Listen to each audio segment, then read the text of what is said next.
on writing that book at all. So because you see, after I resigned, I had a few projects with my husband. It was also all legal related project. But then I found that even though I've resigned, students still contact me. Okay, probably I should block them, okay, in my WhatsApp, right? So they are still asking me for guides, they are asking me for help, they are still asking for advices, right?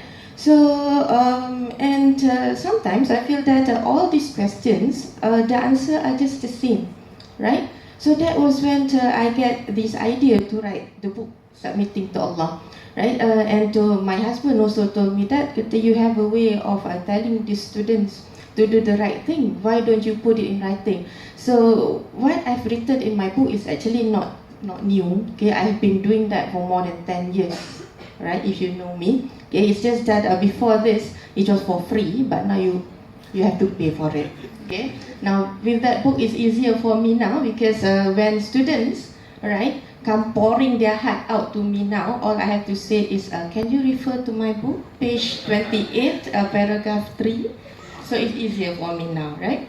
Okay, so about the title of the book is Submitting to Allah because, like I said, I decided to resign, okay, and left my full-time job, okay, with good pay, right? And now I am juggling between part-time jobs, right? So my bank statement was not like it was before, okay? So every month I am not sure from where will my income come. Okay, but Alhamdulillah, I am happy that I can perform my prayers on time, okay, and I have more time to do additional prayers, right? So before this, I have no time for additional prayers. Even for the 5 times prayer per day, I have to do very quickly, okay, because I have classes to attend, I have tutorials, and I also have to be involved with university's activities, right? So submission to Allah meaning that when you submit yourself to Allah and you put Allah first in everything, right? So you don't have to change overnight, okay? So like just now, before this session started, I told Miss Aliza that I was afraid of being here because I'm afraid that you are going to expect me to be like Zakir Naik, okay? Because looking at the title itself, right? So I was afraid of that, okay? I feel intimidated. But then in Islam, changes is not just in one night, right? Even the Quran was sent to the Prophet bit by bit because Allah knows that the human cannot take one, okay? They cannot take once for all, right? So the Quran itself was sent bit by bit. So it's just that when you find yourself submitting to Allah, right, that is one good thing already, and after that all will come into places, right? After all the hijab, right, even performing the prayers 5 times a day, okay, to leave all these negative things which is forbidden in the Quran. So everything will fall into places. The first thing that you have to do is submit yourself to Allah, prioritize, right? Like when I see students messaging me, telling, Madam, I'm afraid on this, I'm afraid of that, okay, I'm afraid that it won't turn out like I want it to be. So I said, did you submit to Allah? Because you see, you're afraid of so many things, but you are not afraid of Allah. Like sometimes you said that I'm afraid of failing that paper. Why? Because the lecture is so strict. Okay.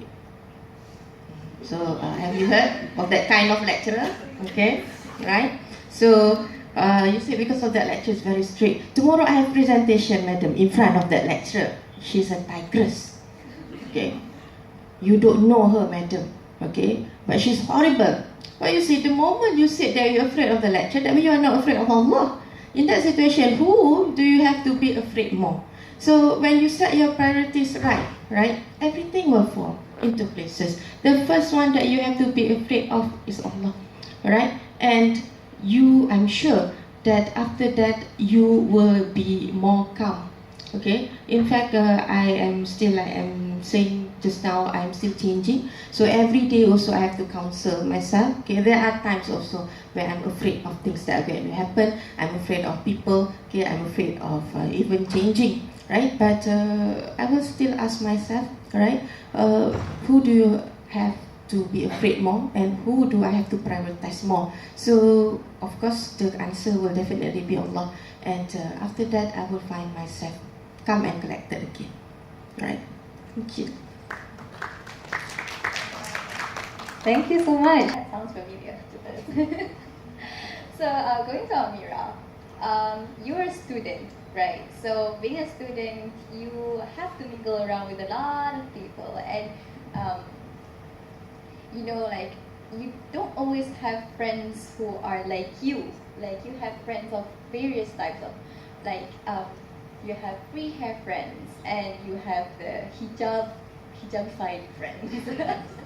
So I'm going to question what segregation and distinction should be made between women wearing hijab and the ones who are free hair. So what's your opinion on this statement? Is this really necessary, or are we all one like you is one? Alright, thank you for the question. Again, I would like to remind that if I'm anyhow wrong in giving my message, please do correct me. But I would like to say that our life, it's all up to us. Like what Miss Aliza said just now, it's our decision. It's up to you. How do you want to carry out your life? And religion is always, always, always about you and Allah.